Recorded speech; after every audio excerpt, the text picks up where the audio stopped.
Welcome to my review for Resident Evil. Now, I thought with a new film coming out in this series this November, Resident Evil Welcome to Raccoon City, I believe it's called, I thought I would do a review series of all the films so far. I'm probably going to be doing one every few weeks sort of thing. So there's 6 films in the main live action series. There's also 3 animated movies. I'm going to be doing those as well. So 9 films in total. And then the new film in November will be the 10th. It's crazy how long this series has got in what feels like a relatively short space of time. Now, I'm a massive Resident Evil fan, games and films. I played my first Resi game in May of 2001, coming up to 20 years now, and it was actually the original game on PS1, which was my first game. And for a while I was playing them all, and then I went on a big hiatus because real life just got in the way. I stopped playing them. I think Code Veronica was my last of those sort of early games. And then it was many years later I randomly got back into them. Resident Evil Biohazard was the one which brought me back to the series. That was considered a big return to form. And I've been playing them all since then. So I've been playing the Resident Evil 2 remake, the 3 remake, and I've just ordered Resident Evil Village, actually, albeit on the PS4 because I don't have a PS5 yet. My history with the films is a lot more clear-cut. I basically just watched them all as they've come out. I think the original one came out when I was still at uni, 2002, so pretty sure that was the case. Now, I normally give out a very quick plot synopsis at the start of all my reviews. That's going to be slightly tricky today because this is a really complicated plot, but you know what? I'll give it a shot. So there's a fictional city called Raccoon City, and underneath this place is this massive science lab called the Hive, which is 15 floors high. It's absolutely huge. It's run by a company called Umbrella. Everybody knows it's there. It's not a secret.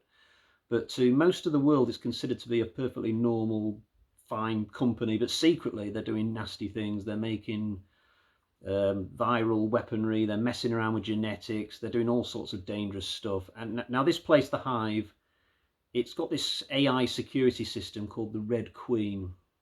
And one day, one of these dangerous viruses that they're messing around with gets loose, and the Red Queen kills everybody in this science lab, hundreds of employees, to protect the wider world. So it keeps the virus contained, but it has to sort of kill everybody down there.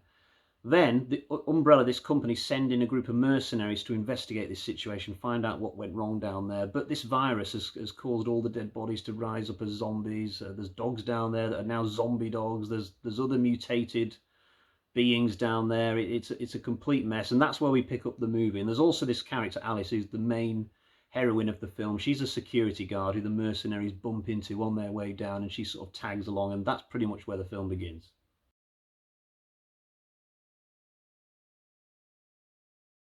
Before we get to the main characters, though, we actually get to see the Red Queen bumping off all the Umbrella employees at the start, and it's glorious. She drops an elevator full of people to their death. There's this other elevator which gets stuck, and this woman tries to crawl through a gap to get out, but she can't quite squeeze through. So she's got half of her body in the elevator, half of her body out of it, and then you can sort of hear this creaking as the elevator's about to get going again, and you think, oh God.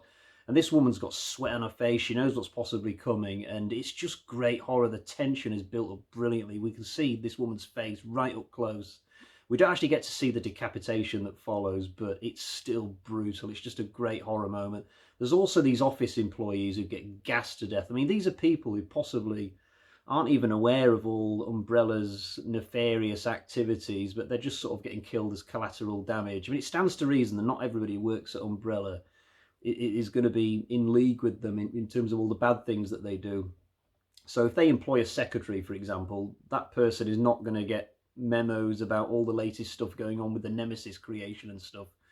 They'll be kept in the dark. So all these office people have looks on their faces when the alarm goes off at the start, like they don't even know what could possibly be going wrong or why they're then getting killed by the gas. There's these scientists who get killed in their own lab by getting drowned. Clearly there's no gas that the Red Queen can use in that room because she sends water into the lab and just fills it up until these scientists drown. It's a really weird way of killing those people. I do sort of feel a little bit sorry for the cute blonde scientist who dies, but she's probably not a nice person given the stuff that she's working on, so I'll try and keep that in mind. Hang on, my throat's a little dry.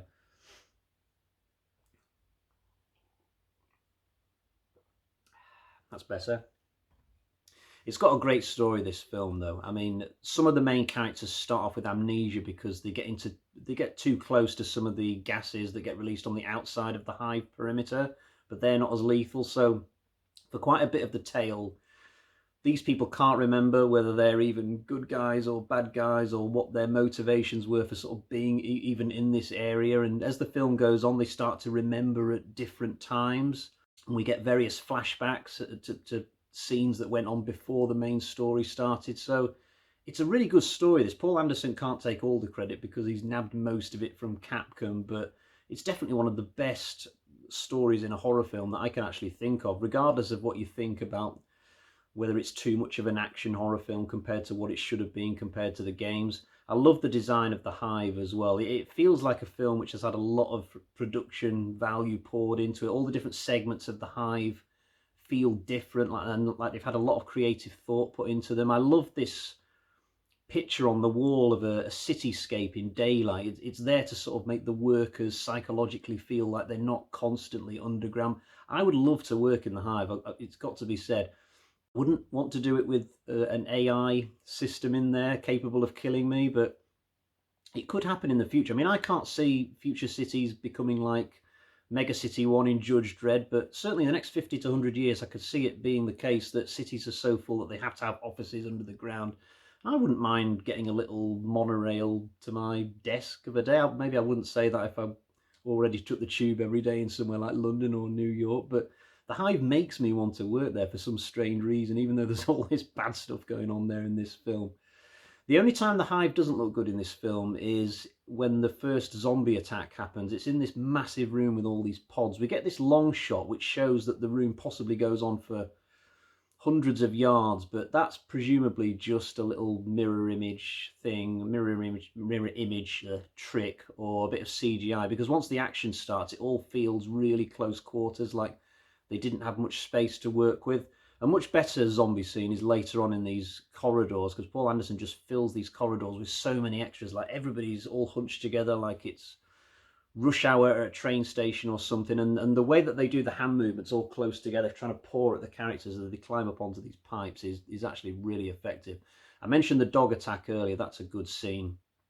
For some people, it might be a little bit too Matrixy, the way that Alice runs up the walls and does these spin kick things on the dogs, but it just about strafes the line for me. It's okay. It's not too unrealistic. The big monster in the film, though, is what's called the Licker. Now, I think this came from the Resident Evil 2 game rather than the Resi 1 game. In the first game, they had these kind of upright green lizardy creatures. I think they've skipped past those, decided not to use them, and gone for the Licker from the second game, which I think attacks you in the police station in the games.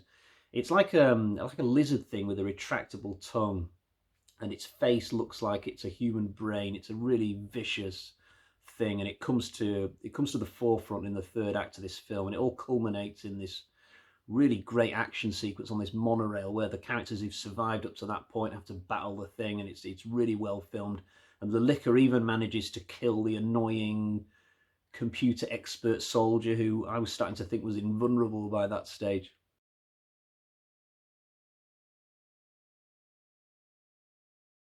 One of the most memorable scenes in the film is the laser sequence. This one really stunned me when I first saw it because it wasn't in any of the early games. I think it was written specifically for this film. The Red Queen basically lets half the mercenaries get down this one particular brightly lit corridor and then just takes them out with these lasers that dissect them and cut them up. It's something that reminds me of a film called Cube, which came out about 3 or 4 years before this. I could easily imagine this laser sequence thing being in Cube, but I get narratively why a bunch of characters had to be taken out at this point, because there were probably too many, and by killing off a few, then it allows the remaining characters to get a bit more screen time, a bit more character development.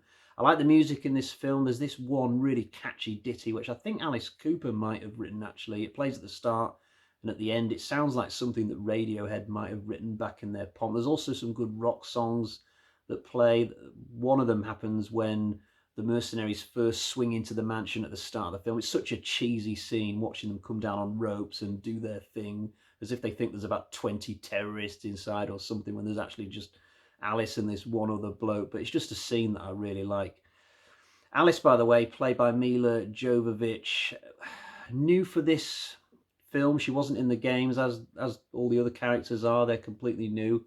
And I was sort of lukewarm about her at first, but the more I watch this film and the subsequent films, then I really started to enjoy her performance and the way she plays the character. She's particularly good in this early part of the film in the mansion because she has to portray somebody with amnesia. It's not like a caption comes along the bottom of the screen, this person has amnesia. She has to sort of convey that to the audience, and she does it really well. And there's some good writing here because she has to sort of write a name on this piece of paper, and that's a visual clue as to the fact that she can't remember everything, and then she's looking around the room and stuff.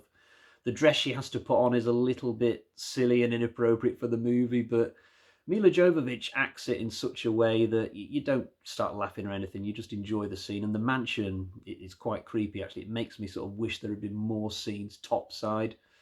Now, for my final positive today, I'm going to mention the end to the film, and I guess I'm going to be going into spoilers for the ending, although if you've stayed with me to this point, then I've given away most of the film. So when you think of the end of this film, you sort of think of the battle on the monorail with the liquor, but there are so many further twists that happen after that. So Alice gets away with this guy whose name I can't remember, and he starts to get tentacles coming out of his arm, and you think, oh God, something's happening to this guy. And then Umbrella burst in, and then you realise it's definitely not going to be a happy ending. And then just when you think that's going to be the end of the movie, Alice wakes up in this private hospital, and all those same scientists have presumably been taken out, or they've escaped or something because of some big threat. And then Alice goes outside, and then we get the big whopping twist that the city has been overrun by creatures. And how did that happen? Because the hive has been shut up just, a couple of scenes earlier. So it's a great way to end the film. It's such an iconic shot, watching Alice stood there getting the shotgun out of the police car, and she's ready for a second film potentially. I just love the ending to the movie. Now for my negatives, and I guess I'll start by saying that even though I do like the production design in this film, it does feel a little bit too brightly lit all the way through. This film does leave me desiring a darker form of horror, getting to see characters in shadows, in dark rooms, and having to go off on their own instead of constantly having the safety of a group with them. Also, the film doesn't feel very violent. I think it's got a 15 certificate, this, maybe, and it shows if that's the case, because there are several instances throughout where I just think to myself, come on, show us the gore. The best example is when the JD character gets dragged into the elevator. Now, if this was a Romero film, we'd get to see a good old zombie picnic at this point, but we don't get to see any blood hardly. The laser sequence, there should be blood all over the walls, but there's hardly anything. I mean, all the people who die in that scene seem to get cauterized at the same time that they're getting cut. And there are loads more examples throughout the movie where you could say, Jesus, come on, put more violence in there. My third negative would be Michelle Rodriguez's character of Rain. I've never been the biggest fan of Michelle Rodriguez anyway, but this character just felt like they were trying to copy Vasquez from Aliens, maybe. It didn't quite work for me. I never really got behind this character at all, and she takes an age to realise that this scientist guy is a zombie. I mean, it's almost comical. It's, what does this person have to do to convince you that they're a zombie? Now shoot them in the head already. Right, that's it though for my negatives. For the most part, I do really enjoy this film. I think it's a great start to the series. But let's get to the bag of terror and find out what sort of score I'm going to give it.